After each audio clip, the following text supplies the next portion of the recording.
Football বিশ্বকাপের রেফারিদের জন্য মায়ামিতে তৈরি বিশেষ ক্যাম্পে যোগ দিতে এসে চরম হেনস্থার শিকার হয়েছেন আফ্রিকার সেরা রেফারি উমর আব্দুল কাদির আরতান।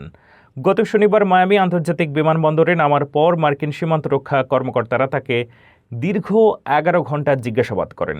এরপর ফিফার অ্যাক্রেডিটেশন এবং বৈধ ভিসা থাকা সত্ত্বেও তাকে একটি জেল সেলে আটকে রেখে ইস্তাম্বুলগামী ফ্লাইটে ফেরত পাঠানো হয়।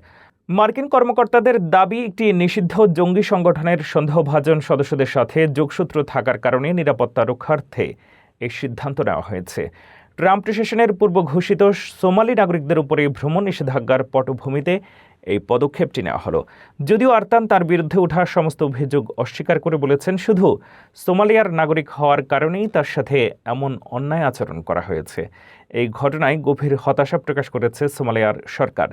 ফিফা সভাপতি ইনফান্তিনো এখনও কোনো মন্তব্য না করলেও এই ঘটনা বিশ্ব ফুটবল অঙ্গনে ব্যাপক সমালোচনার জন্ম দিয়েছে।